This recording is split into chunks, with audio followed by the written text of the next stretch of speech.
Todoelcosto.cl, Buen Rollo, Viña Curimán, Dev Chile Productos Automotrices, Ice Monkey, presentan Rebeldía Ciudadana, tu opinión importa.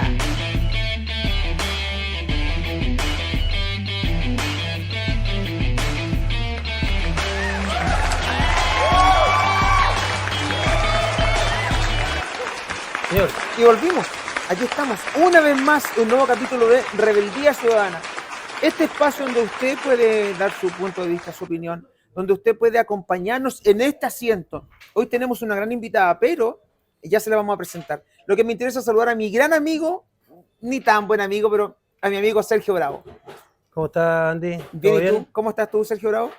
Bien, desde el punto de vista personal y familiar, te puedo decir que estamos muy Mira, bien. pareciera ser que lo único que estamos bien es en el punto de vista personal. Pero antes de eso yo quiero saludar a nuestro director, John Wick. ¿Cómo está John Wick? Mueve la cabeza, hace con el dedo para arriba. Usted no lo ve, pero él hace con el dedo hacia arriba. Estamos además aquí, hoy en esta nueva locación, Rabie Pub. Por esta semana estamos aquí en Rabie Pub, el mejor pub de la zona norte de la capital, aquí ubicado en Batuco, Lampa. Batuco, Lampa, Sí. señor. ¿Qué te parece? Me parece perfecto, un lindo lugar, una buena ambientación y espero que a ustedes les guste y tengamos un lindo programa porque hoy en Rebeldía Ciudadana tenemos una gran invitada, pero también tenemos temas contingentes, que es lo que hablamos siempre. Sí, pues. Seguridad o inseguridad. Eso es justamente lo que vamos a hablar hoy día. ¿Seguridad o inseguridad ciudadana? Pasan muchas cosas en la semana. La verdad es que yo me quedo consternado con todo lo que pasa.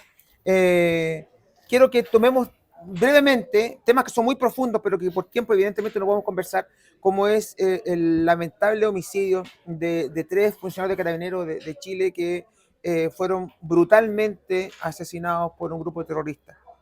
Brevemente, ¿qué te parece a ti, así como solamente de manera somera, qué te parece esa situación, Sergio Bravo? Mira, yo siento que lo que ocurrió el día 27 de abril, cuando se conmemoraba un aniversario más Además, de una institución que cumplía 97 años como es Carabineros de Chile, que 3 de sus suboficiales hayan sido llamados al auxilio de las personas, que hayan sido emboscados, torturados, por lo que se entiende, terrible. muertos y después trasladados 5 kilómetros en un vehículo para incendiarlo en un cruce de una carretera. Yo siento que ese es un mensaje que a mí como ciudadano común me afecta, y me afecta tanto por la muerte de estos funcionarios como por su familia. Todos eran padres, todos hijos. Uno de ellos trabajó en Huechuraba, que es la comuna donde yo vivo, y lamentable el hecho. Pero hay algo que a mí me llama mucho más la atención, que es el mensaje que se nos da a los ciudadanos y al Estado de Chile. Claramente, pues.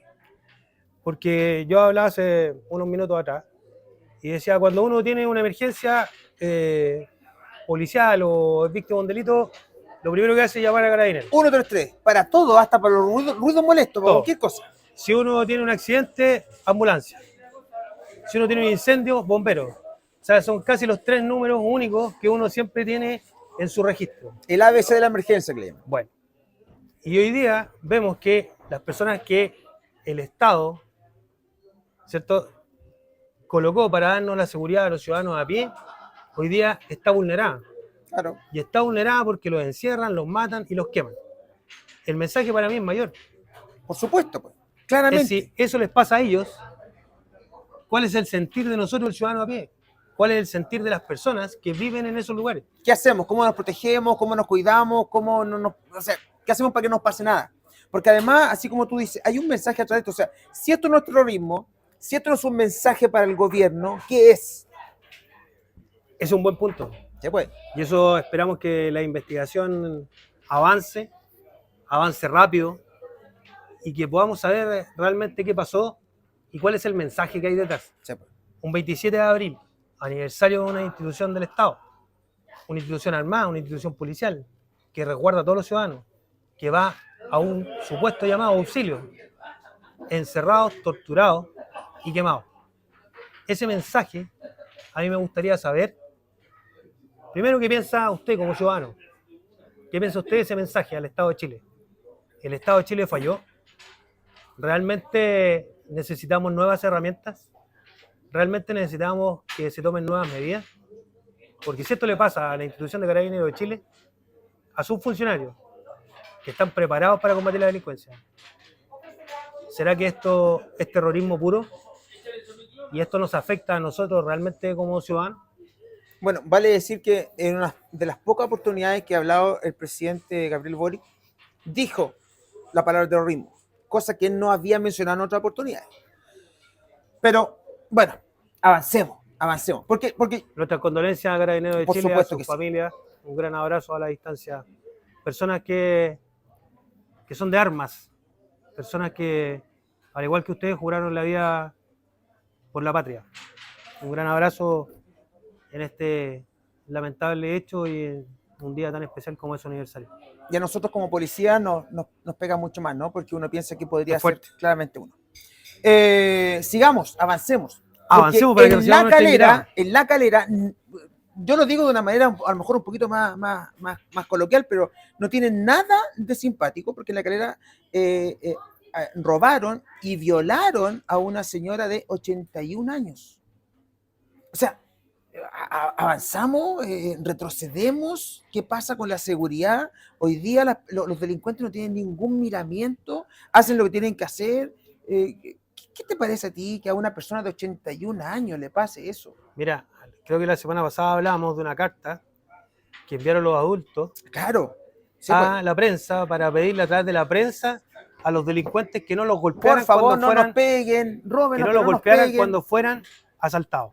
No sé si ustedes lo recuerdan, una carta al diario Terrible. para que los adultos mayores no fueran golpeados cuando les robaran estos delincuentes. ¿Qué es lo que vemos hoy día en la calera? 81 años. O sea, un adulto mayor, un abuelito, abuelita. O sea, la historia de nuestra vida. Terrible.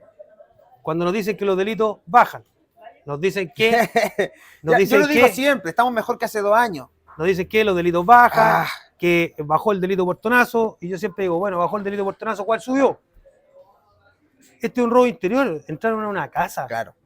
entraron a una casa, vulneraron las medidas de seguridad. Lo más sagrado para uno que es su casa, ¿no? Porque espacio. cuando una persona ingresa a tu domicilio, eso ya es la vulneración máxima, ya no hay nada más, pues eso es tu espacio más privado. Bueno, se vulneró el espacio. No solo se vulneró para robar, sino que además se vulneró para violar.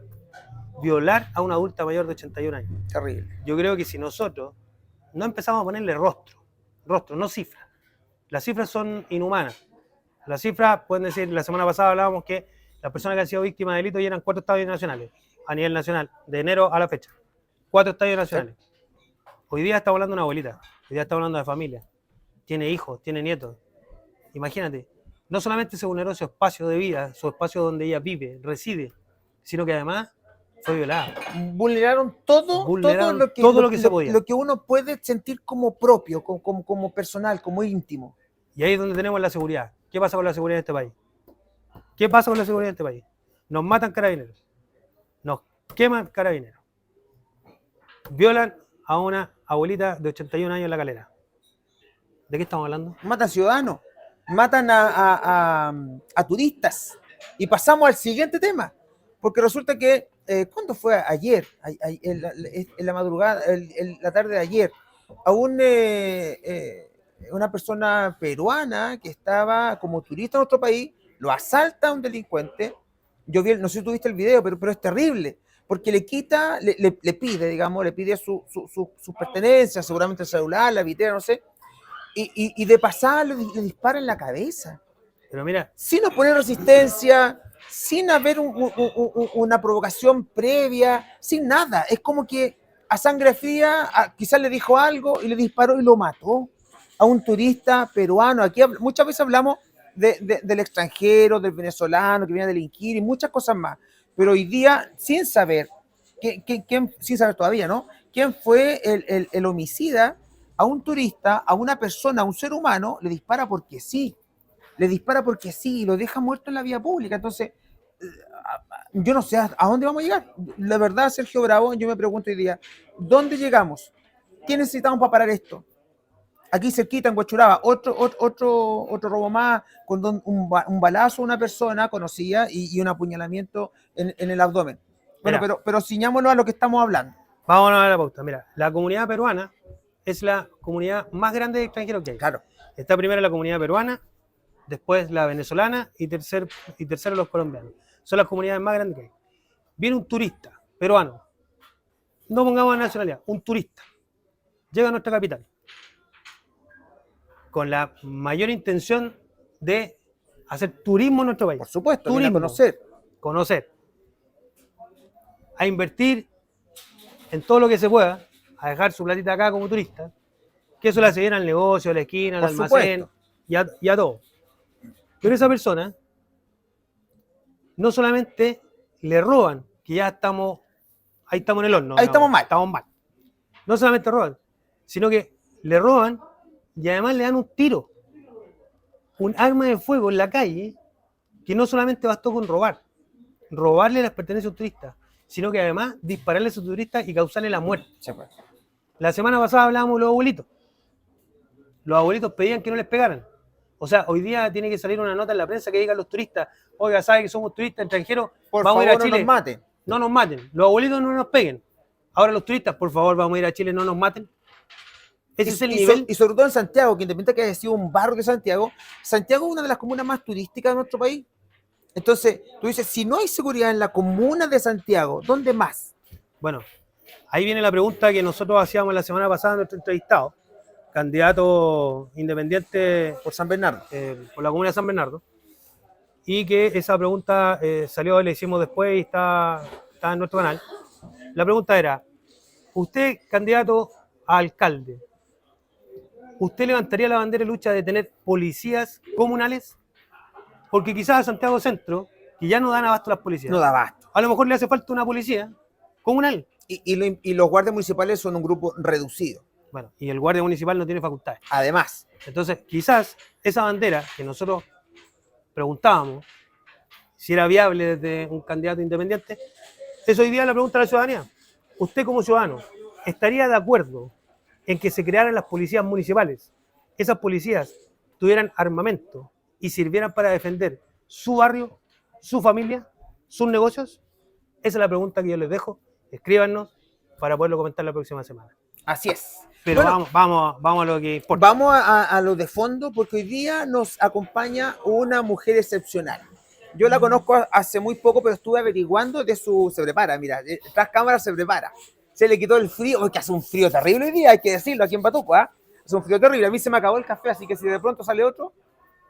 Yo digo que estamos a ¿Qué 0 me dice, grados. director? Hábleme más, director. John Wick. Auspiciadores, ya, auspiciadores, perfecto. señor, que usted nos ha hablado de nuestros auspiciadores. Señor. Saludamos a nuestros auspiciadores, porque hay Gracias a Dios auspiciadores, estamos acá, señor. claro, que curiosamente han confiado en nosotros. Y podemos traer invitados. Claro que sí. Gracias pues. a Dios podemos traer Co- invitados. Como si es, no- por ejemplo, nuestros grandes amigos de Buen Rollo, porque nuestros amigos de Buen Rollo tienen el mejor papel higiénico, toalla de papel increíble, a un precio único, están en los mejores supermercados de nuestro país. Síguenos ahí ustedes como en @buenrollo.cl. También mis amigos de todascosto.cl. Importaciones increíbles, a unos precios, pero es que ridículamente baratos. Búsquenos en todascosto.cl. También, por supuesto, nuestros amigos de... ¿Puedo mirar las dos cámaras, director? ¿Sí? Ok. Nuestros amigos, digo, de Productos Automotrices. Increíble. Viña Curimán. Unos vinos. ¿Trajeron vino, no? Vendimia el 27, ¿eh? ¿Hubo? 27 ¿Hubo o hubo va a haber? vendimia. Hubo. Hubo vendimia en Apalta. Yo no fui invitado. John Wick, ¿usted fue invitado? Hubo vendimia en Apalta, 27 de abril. Pero, ok, pero no nos invitaron, pues. ¿A usted lo habrán invitado? Llegó la invitación por correo, parece que usted no la vio. Ah, perfecto. Quizás aquí correo. Viña Curimán en Apalta. Viña Curimán, nuestros queridos amigos de Viña Curimán, que tienen unos vinos increíbles, ¿ah? ¿Y qué me dice? Ah, por supuesto, a mis amigos de Radie Pub, que hoy día nos reciben aquí amorosamente en su pub, nos han ofrecido cafecito, ¿qué más? ¿Qué más uno puede esperar? Y también, por supuesto, a mis amigos de Ice Monkey. Ice Monkey, por supuesto, los mejores hielos del mundo, hielos purificados, unos cubos gigantes que uno dice, oye, pero qué cosa más rica. Te deja tu trago, tu bebida, pero exquisita. Así que muchas gracias a nuestros amigos auspiciadores y para ellos un gran aplauso, por supuesto. Eso es. Ya, ahora sí. Gracias. Ahora Ahí sí, tenemos público. Ahora ¿ah? sí, vamos por el café. Sí. Vamos por el café. ¿Vamos por un café? Vamos. Ya, volvemos al tiro.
Ya estamos de vuelta y por supuesto junto a nuestra gran invitada que ustedes seguramente estaban esperando. Ella es Valentina Aristía. Tiene una historia increíble. Yo he seguido su historia muy de cerca y quiero que ustedes la conozcan. Así que empezamos con un fuerte aplauso a Valentina Aristía. Eso es. Mira, Bienvenida, cómo te Valentina, aplauden de bienvenida. todos lados. Gracias. Estamos Me en el siento- Pablo Rabier y dicen la ola Sí, pues, dices por ahí. sí. Me siento en el Festival de Viña. Muchas gracias primero que todo. Muy agradecida de esta invitación. Gracias por traerme a este programa, los felicito. Y nada, o sea, empecemos. Sergio, vamos, atácala tú. Cuéntenme. No, yo no voy a atacar.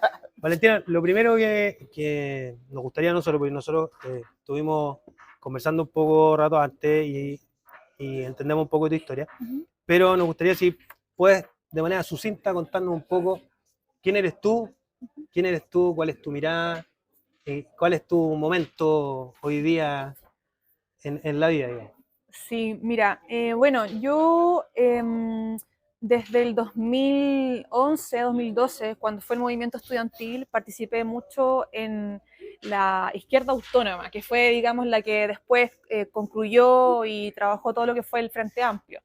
Pero yo estaba como más desde la vereda de la participación, quizás no tanto como incidiendo dentro de la estructura orgánica del movimiento, sino que más como ciudadana y como universitaria, que en esa época fue súper álgido el tema estudiantil de la educación y el debate educacional que se dio, y yo estaba muy metida en eso. Luego transité por distintos aspectos de la vida por el liberalismo. Yo soy una persona liberal. Dentro de la corriente del liberalismo existen muchas aristas del liberalismo, y yo me caso más con un liberalismo social y con un liberalismo igualitario, ¿ya? Y ahí empecé a participar de un movimiento liberal, donde yo fui secretaria general de ese movimiento, y luego me salí y empecé como a transitar ya una política más desde la independencia. O sea, estoy como ahora actualmente independiente, porque no he encontrado un espacio en el cual yo me sienta cómoda y que sea un espacio realmente liberal, porque una de los grandes dolores que sufren los liberales que pueden estar mirándome por esa cámara es que básicamente al ser una doctrina tan diversa, con tanta filosofía, con tantas metodologías de aplicar el liberalismo, se desvirtúa y somos como ovejas sin ningún pastor. Y básicamente tenemos muchos proyectos. De hecho, están los libertarios, están los liberales, los anarcocapitalistas, los liberales social igualitarios como yo. Entonces como que se desvirtúa y no encontramos un espacio en común. Ahora está el Partido Liberal, que es un partido que, como ustedes saben, es un partido que aboga por el oficialismo. Y bueno, o sea, yo tengo buenas relaciones con mucha gente de ese partido, pero como te digo, siento que todavía no encuentro un espacio equilibrado, moderado, que me permita representar un proyecto colectivo. Y por lo tanto, creo que el ser independiente da una riqueza tal que te permite hacer y pensar distintas cosas que básicamente los partidos te obligan a hacer por doctrinas, por estructura partidaria, por arquitectura de partido. Entonces creo que me siento cómoda en esa mirada. Esa independencia que tú dices que tiene hoy día, que te permite tener distintas miradas, distintas opiniones, porque como tú dices, está lejos de doctrina y lejos también de algunos dogmas que se pueden generar en algunos partidos antiguos y que por años están hoy día en nuestro país. Pero tú dices, me siento independiente, pero también fui parte de un movimiento. Y voy hacia el camino de la libertad. Cuando tú dices independiente, lo entendemos, camino a la libertad, también lo entendemos, lo explicaste de manera amplia, pero tú fuiste parte de un movimiento que nació en base a una demanda social, que es la educación. Tomando ese mismo punto, ¿tú sientes que desde el año 2021 hasta el año 2024 Chile, bajo esas demandas de la educación, por las cuales tú partiste generando este movimiento, hoy día han avanzado? Súper buena pregunta. ¿Van a un buen puerto? Sí. Bueno, igual dejar en claro que yo me salí del camino quizás como más del Frente Amplio, del oficialismo, porque básicamente se censuraba mucho y había como una especie de fanaticada de ciertas materias que en ese momento se debatían. Y yo soy liberal por muchas cosas, pero una de las más importantes porque soy una libre pensadora. Y cuando, por ejemplo, dentro del debate público que se daba en esa época, se demonizaba el hablar de seguridad, que es una materia que ahora, 2024, estamos hablando por todos los hechos que nos convocan, ¿no? Que vamos a hablar más adelante. En ese momento básicamente había una funa a la persona que hablaba ese tipo de materia. Entonces yo me empecé a salir por lo mismo, porque sentía que no había un espacio de conversación tal que te permitiera tomar una mirada más sostenible en la materia, que es mi mirada, que tiene que ver con algo que digamos que se sostenga en el tiempo de manera eficaz y que existe una responsabilidad fiscal cuando uno hace una política pública. Y respondiendo a tu pregunta, y por ahí la contesto, que tiene que ver con el tema educacional, yo siento que Chile ha avanzado mucho, o sea, Chile tiene una de las mejores políticas educacionales en cuanto al acceso educativo, o sea, ningún niño está ajeno a tener educación. Niño me refiero desde la infancia, digamos, todos tenemos acceso a la educación, incluso niños que son hijos de extranjeros tienen acceso a la educación porque es un derecho humano, vital y preponderante. El problema de la educación es la calidad que tenemos, que no partimos de la misma vara, y no partimos de la misma vara porque básicamente no logramos tener una equidad educativa. Tenemos una igualdad educativa, entre comillas, pero equidad educativa no tenemos. Entonces, básicamente tenemos metodologías educativas muy obsoletas de aprendizaje.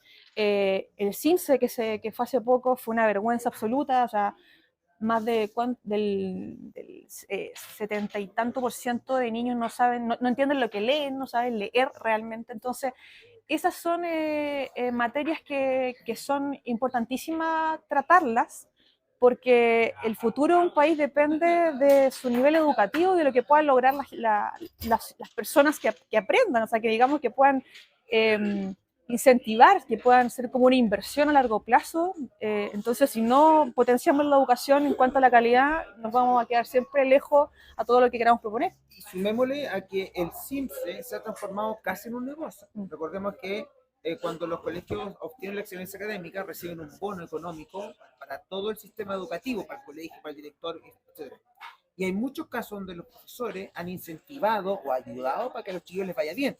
Entonces, como herramientas de medición, es malo. Sí. Es malo. Y lo que tú decías también hace un rato, yo me crié o me eduqué en mi primera carrera de ser profesor, me eduqué en el sistema, en la reforma educacional. Lo que aparentaba ser un proyecto muy bueno, copiado, pero muy bueno, resultó no serlo, digamos que no existe. Entonces, así, concuerdo mucho contigo en que el sistema educativo es malo, es malo. Los contenidos mínimos obligatorios también. Me encantaría que el sistema educativo en nuestro país estuviera orientado a cosas que realmente nos sirvan. Porque hoy día pienso, después de todo lo que he hecho, después de las 2 carreras, de cómo me desarrollé, hoy día pienso, ¿cuánto me ha servido lo que aprendí en el colegio? No sé, por decir un número, un 5%, quizás, de todo lo que podría haber aprendido. Entonces, nos fuimos por el lado educativo, pero me parece súper bueno, porque concuerdo contigo, el sistema en su forma no está bien y hay que buscar la manera de mejorarlo, pero además tratamos de como país mejorar la educación, dar acceso a todos, y hoy día vemos casos que para mí, muy en lo personal, de liceos que eran emblemáticos, hoy día están destruido el Instituto Nacional, tú ves lo que pasa, entonces uno dice, chuta, ¿habrá servido esto de darle el acceso a todos y no hacer esta distinción en notas, por ejemplo? La verdad es que, para mi punto de vista, no. Desde mi punto de vista, lo que se ha hecho con estos colegios emblemáticos hoy día es casi matarlo. ¿Qué te parece a ti esto? ¿Qué te parece? ¿Ves cómo está? O a lo mejor una visión que tengo yo, estoy equivocado, me gustaría escuchar la tuya. De estos colegios emblemáticos que antes eran de élite. Y uno decía, oh, me hubiese gustado haber estudiado en el liceo de aplicación. A mí no me daba. De aquí, digamos. Pero hoy día es acceso para todo y hoy día está por el suelo. ¿Qué te parece a ti eso? Bueno, la verdad es que yo siento que como que estamos viviendo la sociedad, el etos cultural que tiene Chile es de una depresión constante, y también porque esa como falsa primicia, recuerdan que hace 20 años atrás había una primicia de que la persona que estudiaba en un centro técnico, ponte tú, Ah, iba a obtener, no sé, una calidad de vida tal, que iba a encontrar trabajo, se iba a insertar en el mercado laboral de manera inmediata.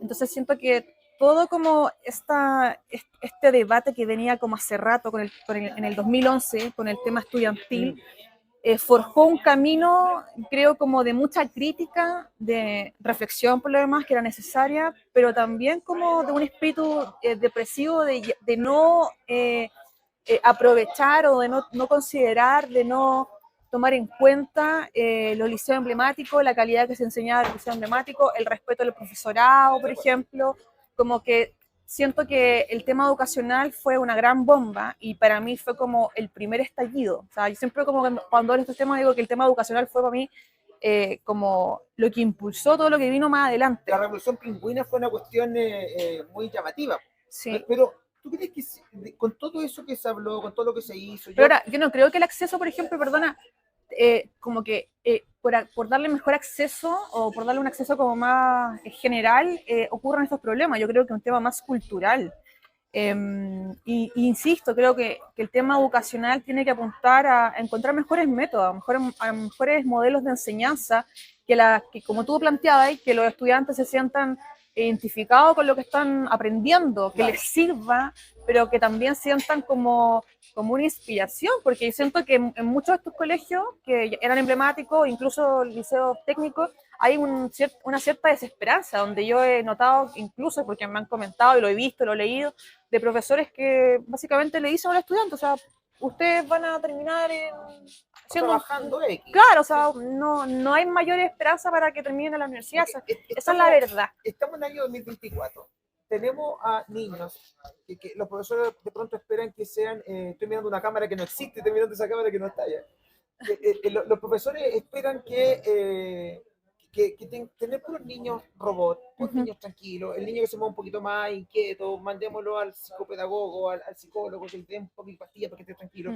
Pero con un sistema, para mi punto de vista, muy criticable, donde tenía puros niños sentados uno al lado de otro. Antes hacíamos la formación, seguramente va a volver, pero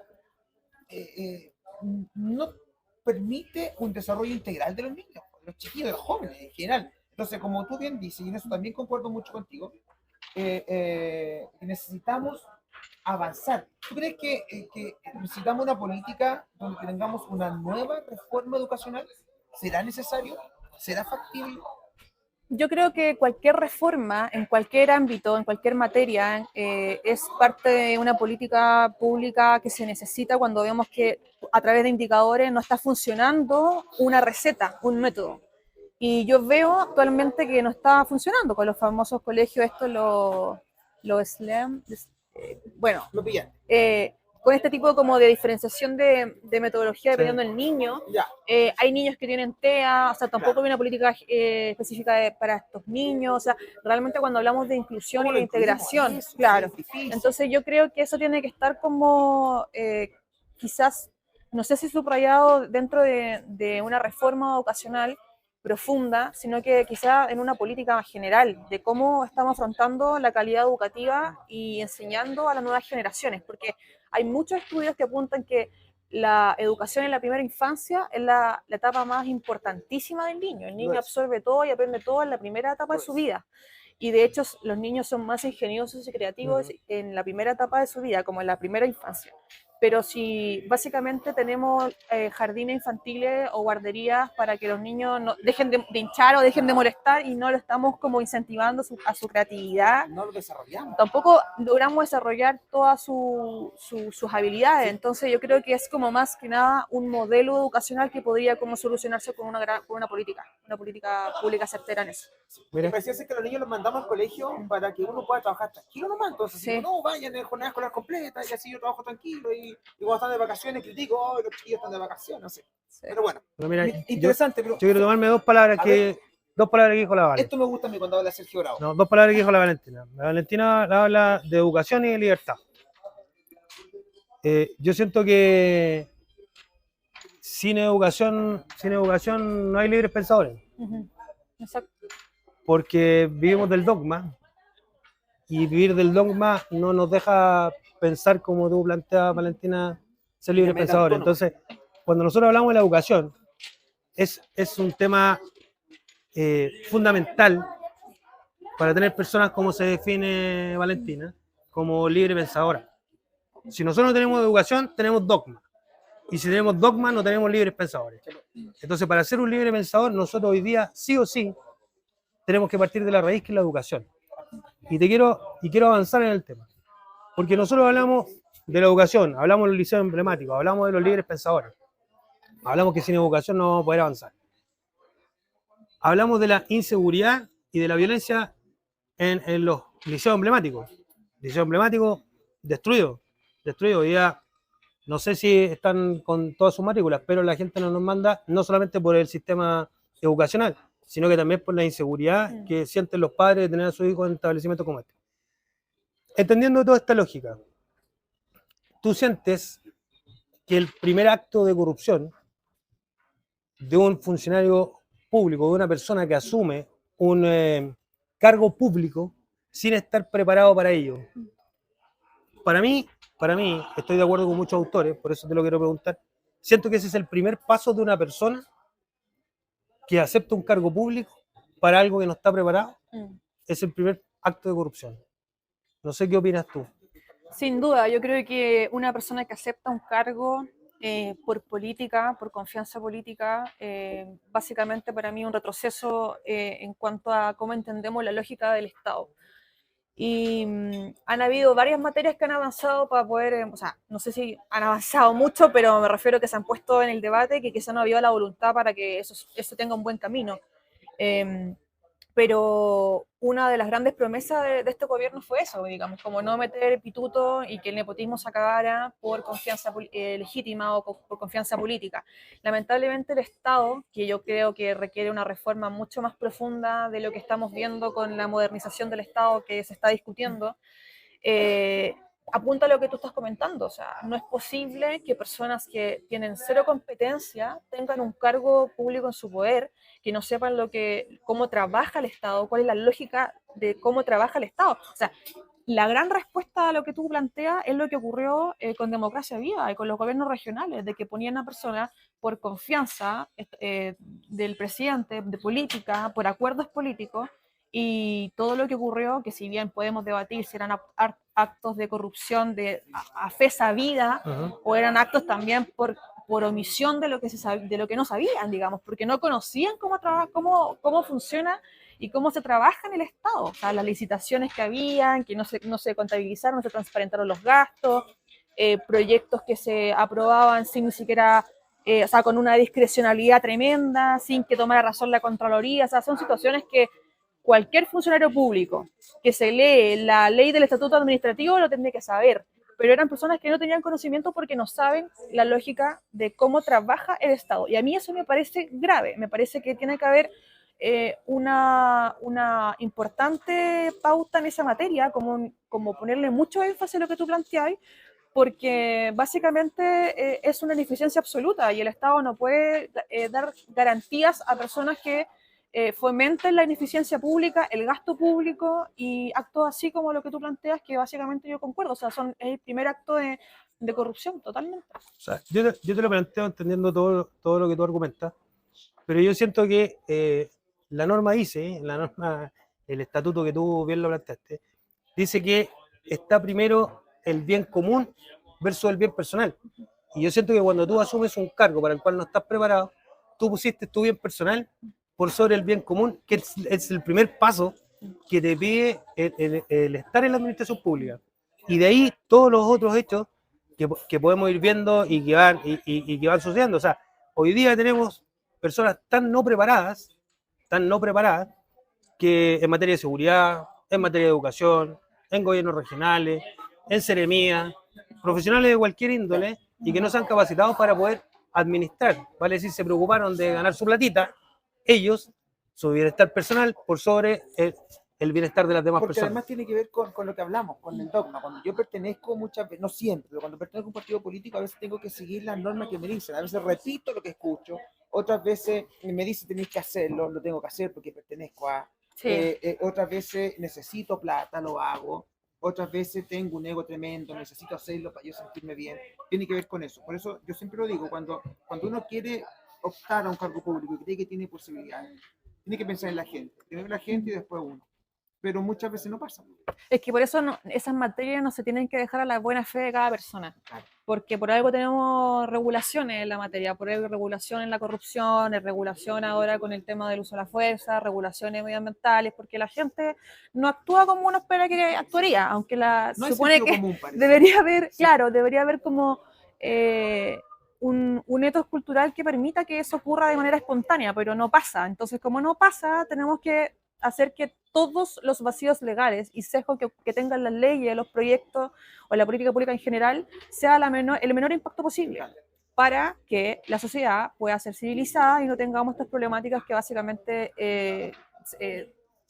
desordenan todo el debate y que toda lo la arena vemos hoy pública. día, y que lo vivimos y lo conversamos en el primer bloque del programa. El miedo, la inseguridad que la gente tiene de andar en la calle. Entonces, es terrible. Pero bueno, hablando de lo mismo que estaba preguntando de Sergio, hay este año elecciones 2024. ¿Qué te parece a ti? Pareciera ser que cualquier cosa puede ser como que no sé. Hay como una incertidumbre respecto a los cargos, también a municipios que son muy estratégicos, a cargos públicos son muy importantes. ¿Cómo ves tú estas elecciones de este año? Yo veo que, así como han habido predicciones por las últimas encuestas, la gente está mucho más centrada a la centro derecha y creo que es muy probable que podamos tener un escenario así donde incluso me atrevería a decir, a vaticinar que la próxima presidenta puede que sea la Evelyn Matei, a ese nivel. O sea, yo creo que hay un péndulo gigantesco de la izquierda, de la centro izquierda, que está llevando a que la gente vote por gente de derecha, que vote por ideas de personas de derecha. Todo lo que estamos hablando de la seguridad, los debates de seguridad y todo ese oportunismo político que existe también, Claro. que no es menor, está muy tendiente a eso. Y ahora con el voto obligatorio, que también va a ser súper interesante, que va a votar, por ejemplo, porque ahora van a haber comunidades de extranjeros que van a poder votar, comunidad venezolana, peruana, que la comunidad peruana yo no sabía, lo revisé hace poco, es una de las más grandes que vota. Exactamente. Entonces, básicamente puede que ese tipo de voto cambie un poco el péndulo, pero insisto, siempre son votos que van orientados a derechas, como a las centro derechas. Se está moviendo para ese lado y va a estar interesante, va a estar, no sé si peleado, pero porque siempre el Partido Comunista votan todo en bloque y ese 5% que vota igual es importante. Sí. Entonces, pero sí creo que como el espacio de la centro derecha va a tener fuerza y va a ganar mucho más. Bueno, en la Comuna de Santiago hay casi 30.000 votantes, por lo menos venezolanos, extranjeros, que generalmente el venezolano no tiende a la izquierda, sino que tiende más a la derecha, digamos, por lo menos en nuestro país. Entonces ahí hay un punto importante también para analizar. Sí. Sergio Bravo, la pregunta incisiva. No, para nada. Está muy agradable esta conversación. Creo que comparto mucho de tus miradas. 2 minutos. 20 minutos. Estamos. Comparto mucho de las miradas que tú has planteado, sobre todo cuando uno profesa ser libre pensador. Eso siento que hoy día mueve no solo la educación, sino que es como una bandera que nosotros debiésemos tener para poder derribar de una vez por todas los dogmas, en todo sentido. Por eso somos independientes también. En todo sentido. Pero debiésemos ser independientes dogmáticos. Salir del dogma y poder pensar de manera individual, según lo que nosotros entendemos que es, no lo que nos dicen que es. Por eso siento que salir del dogma es algo que va, pero... Por eso es que el liberalismo es grabado, para mí una filosofía muy por eso, claro, que tú tienes que entender que la libertad va de la mano de la igualdad. Sí. Va de la mano de la igualdad. Bueno, la libertad va de la mano de la igualdad. Entonces, cuando nosotros rompemos dogmas, cuando nosotros damos educación, cuando nosotros tenemos acceso a un libro sin tener que pagar impuestos, cuando nosotros podemos generar ideas propias y no ideas impuestas, yo creo que mejora la sociedad y podemos tener grandes naciones, grandes estados y grandes ciudadanos. No falta. Grandes ciudadanos. Por eso, lo que decía Valentina, tratemos de salir del dogma, pero con educación. Que las personas no tengan que depender siempre de la mirada del otro o de lo que el otro les dice. Y el nivel del debate también. Es que todo mejora. Podemos estar súper en desacuerdo con algunas cosas, pero lo podemos discutir. Sí. Pero no pegarnos esos gritos que se pegan en algunos programas exitosos por lo demás, pero porque a la gente le gusta el morbo, ¿no? Pero esa calidad de debate que yo no comparto, donde nos agredimos casi de manera íntima, ¿no? Así como individuales contra ti, no contra lo que tú pienses, ni pongamos de acuerdo, digamos, o discutamos. Bueno, Entonces, eso pasa también por el oportunismo que hablaba un poco Valentina. Hay un oportunismo en ciertas situaciones y eso no es sano porque ese oportunismo hoy día en materia de seguridad, hoy día muere gente. no, claro, Mueren claro, personas. Sí. Mueren personas.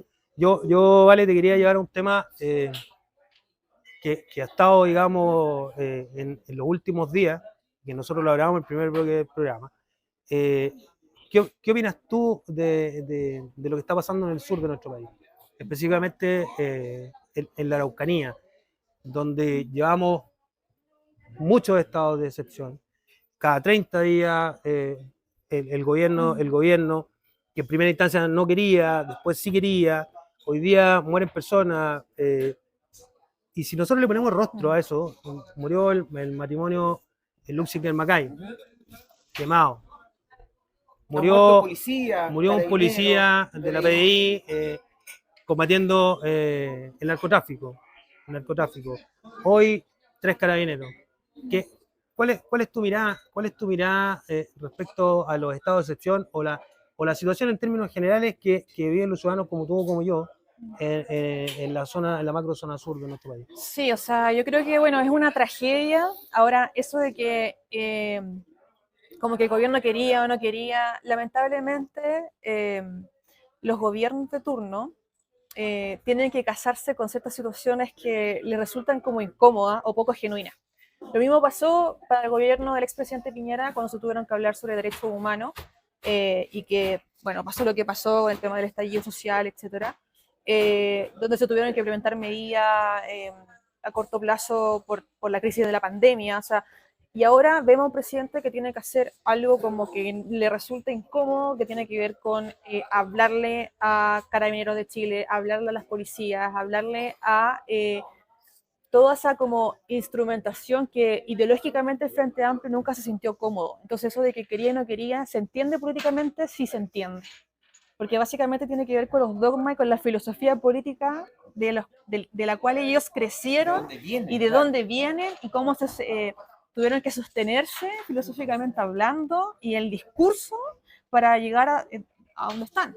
Pero yo agradezco, y eso es lo que a veces no se entiende cuando lo hablo con amigos que son más cercanos a las derechas, a un tipo de derecha más social, digamos, porque hay como 5 tipos de derecha, yo diría en este momento, que es que por lo menos el presidente ha tenido la capacidad de autocrítica y darse cuenta que estas materias son importantes y que básicamente lo que está ocurriendo en la Araucanía es una tragedia de un estado fallido. O sea, yo siento que ahí en la Araucanía hay derechamente terrorismo y es como que existiera otro estado que no es el chileno. Hay muchos no todo no el pueblo mapuche, porque no todo el pueblo mapuche se siente ajeno, pero hay muchos que sienten que son un estado independiente. Sí, claro. Y no lo son. Y quieren profesar eso, y eso es lo peligroso, porque nosotros vivimos una democracia, Chile tiene una democracia liberal. Y siempre digo lo mismo, o sea, que históricamente a Chile le ha costado tremendamente tener lo que tenemos hoy en día, como dentro de Latinoamérica, que somos como el ejemplo a seguir de democracia liberal, donde podemos tener elecciones democráticas tranquilas, donde los votos no los roban, donde no existe extorsión y asesinato a los presidentes. O sea, tenemos una democracia liberal. Y es súper importante decirlo, o sea, a nosotros nos ha costado mucho tener lo que tenemos, históricamente guerras civiles sangrientas, para tener lo que tenemos y tener las libertades que tenemos hoy actualmente. Y como esta cuestión es cíclica, esperemos que no vuelva a pasar. Entonces el estado de excepción básicamente lo que hace es limitar la libertad. ¿Por qué una persona que vive en la Araucanía tiene que estar encerrada en su casa porque vive terror 24/7? Eso no es justo. Entonces a mí me parece que el estado de excepción, si bien es una herramienta que se tiene que ocupar en casos de emergencia y en casos extremos como este, no debiese ser la tónica de aquí a futuro. Nosotros no podemos yo sé que salió una encuesta hace poco en el CEP que decía que los chilenos son capaces de renunciar a las libertades por la Claro. seguridad, Claro. pero yo siento que eso es ahora. Sí, porque es un caso extremo. Usted Porque puede es un decir, caso "¿Sabes qué? extremo". Me siento tan inseguro que prefiero no salir de mi casa, bueno, pero Sí, tranquilo. pero no claro, seguro". porque es ahora un caso extremo, pero yo no veo a esa persona opinando lo mismo estando así Un durante año, 2 30 años, 3 años. años, no. Claro, o No, sea, claro. tenemos que avanzar, yo creo que en una política integral de seguridad, que, porque la seguridad, ustedes son más expertos que yo en la materia, tiene muchas más aristas que simplemente dar como una señal política. O sea, yo agradezco las señales políticas y que se preocupen de estos carabineros y de lo que ocurrió y de los casos que pasan en la Araucanía, pero no es suficiente. O sea, tenemos que tomar medidas concretas frente a eso. Y sobre eso, tú dices, y lo defines muy bien con tus palabras, que en la Araucanía hay terrorismo. ¿Qué opinas tú desde tu mirada de persona y quizás tal vez desde tu mirada política, que llevemos tanto tiempo tratando de reglamentar el uso racional de la fuerza? Porque eso es un tema político, pero que afecta de cierta manera el desarrollo, el desempeño del terrorismo, y que afecta a los ciudadanos como tú, como yo, Directamente. que viven en un lugar determinado del territorio de Chile. ¿Qué sientes tú? ¿Que esto no avanza porque es una ideología política o no avanza porque técnicamente es complejo que avance? ¿Cuál es tu mirada? Yo creo que son todas las anteriores, pero sobre todo el tema, diría yo, como de ideologías, porque tenemos mundos totalmente distintos y eso lo vimos en la Constitución, en los debates constitucionales. O sea, fue un fracaso lo que pasó. Y precisamente se habló del tema de la seguridad, se habló de una Agencia Nacional de Corrupción, se hablaron de muchas cosas. Y a mí me da la sensación de que claramente hay un choque de cosmovisiones diferentes, de cómo avanzar en la materia, de que un grupo cree que no se puede avanzar en seguridad sin respetar 100% hasta el último ápice de derechos humanos, y otro grupo lo caricaturiza y tampoco lo agrega, entonces al final es como que no hay un consenso y no hay un equilibrio. Yo creo que tiene que haber un equilibrio para que se avance en aquello, respetando los derechos humanos, se puede hacer perfectamente, obviamente porque básicamente la libertad individual descansa sobre eso, pero eso no quiere decir que no le demos más herramientas a estas policías, no le demos más herramientas a las Fuerzas Armadas para que puedan afrontar estos crímenes organizados, muchos de ellos. Entonces yo creo que tiene que ver con un tema ideológico, sí, tiene que ver con un tema de voluntades, claramente, de quién lleva la batuta, de si el oficialismo o no, si es el que saca el proyecto o no, con votos del oficialismo totalmente o con votos de la derecha. Ahora actualmente se avanzó porque es una agenda que se ha apretado y estamos viendo que creo que el proyecto de antiterrorismo, o sea, no se llama así, Sí, pero digamos que se entiende. deroga el antiterrorismo, avanzó a segundo trámite constitucional y eso fue por una voluntad política porque se entendió que este es un problema de arquitectura social y que es principal. Y porque hay una presión. Están los canales de televisión, está la prensa, está la gente presionando porque necesitamos tranquilidad y seguridad. Sí. John, ¿cómo estamos con la hora? ¿Estamos ok? Yo quiero hacer una última pregunta. Sí, yo también Valentina. quería ¿Tienes hacer la frío? última. Sí, estoy muerta de frío. Hace frío, esa es la Hace última frío pregunta acá. que yo quería hacer. Es que No. estamos en Batuto, por si no lo saben. Batuco. Aquí hay 2 grados más o 2 grados menos. Creo que hay cero Pero puedo grados menos aguantar dos. si me dan otro café. Menos dos Puedo grados, aguantar. estamos en Batuco.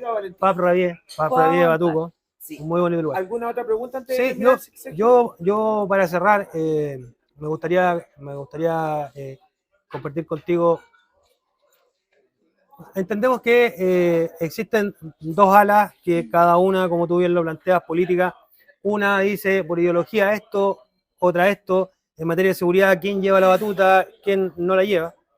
Pero yo siento que al final del día, los ciudadanos como tú, ciudadanos como yo, que nos levantamos todos los días para tratar de crear un mejor país, nos esforzamos, hoy día estamos entrampados en una clase política ideológica, dogmática, y que no permite empatizar y ser empático con el otro. Yo siento que hoy día, si nosotros le ponemos rostro a la gente que muere, para mí es más fácil ser empático. Y siento que hoy día la ideología se roba la empatía. No sé qué, Mira, cuál es tu sentir. Te hablo como ciudadana a pie, como una persona que vive en una comuna de Santiago, donde muere gente, donde uno todos los días ve que esto va cambiando y no va cambiando para bien, digamos. sí, no sé si te entiendo. Pero lo que pasa es que yo creo que el sistema político, la verdad es que si yo te pusiera en la mesa de que hay proyectos de ley que han salido tan rápido por presiones, como hablaba recién Andy, y son proyectos pésimos, que hacen pésimo a Chile, pero que la gente no lo ve porque no es coyuntura, porque no está en la tele, porque no está en los diarios, porque no está en la radio. Entonces, ¿a qué punto yo? No es un tema de que no se quiera avanzar, yo creo que se tiene que avanzar, pero de una manera súper rigurosa, porque los proyectos de ley son muy específicos. Eso queda en el proyecto de ley y después tiene que aplicarse al pie de la letra. O sea, no es una estrategia nacional, no es una política nacional, es un proyecto de ley, es una ley. Entonces, yo creo que está bien que se discuta, que exista más especificación. Por ejemplo, yo no me quedo contenta con la indicación de la justicia militar. Yo no creo que en el caso de que las Fuerzas Armadas tengan que ir a defender la infraestructura crítica, tengan que ir a la Araucanía en estado de excepción, como lo dice el RUF, el reglamento actual que se está discutiendo, tengan que ir a justicia militar. O sea, la justicia militar, como todos ustedes bien saben, es un mecanismo que se ocupaba en dictadura. Y básicamente los mismos militares son los que tienen que zanjar y tienen que defender a los de ellos, digamos. Entonces a mí no me parece que eso sea como certero, que sea como algo como riguroso, que sea realmente una materia que sea óptima para poder definir, para poder zanjar ciertas discusiones o ciertas sentencias. Yo creo que lo más sensato, porque acá se está hablando de sensatez, por todo lo que hemos hablado anteriormente, es que tengan que ser tribunales ajenos y no una justicia militar que tenga que decidir si es que el general Juanito Pérez, que mató por uso proporcional de fuerza, muy legítimo, va o no a la cárcel por el delito. Entonces yo siento que eso, por ejemplo, es una materia súper sensible y no la dejaría pasar en un proyecto de ley. Entonces son cosas que se tienen que debatir, que se tienen que consensuar. Yo creo que está bien que se haga. Sí siento tu punto, pero es por lo que se ve también como dentro de lo inmediato y también porque el populismo penal, que no quiero desmerecer la coyuntura que estamos viviendo, también ha incentivado que estas situaciones se presionen y yo creo que nada resulta bien bajo presión. Yo te quiero dar las por gracias. habernos acompañado, Gracias a ti. Valentina, muchísimas gracias. Me encantó el programa. Aristía, una Gracias. tremenda mujer, una mujer independiente, segura, con un carácter Liberal. con un Lo carácter dijo al principio. increíble. A mí me encantó mucho. Gracias. Nos vemos la próxima semana, por supuesto, en su programa Rebeldía Ciudadana.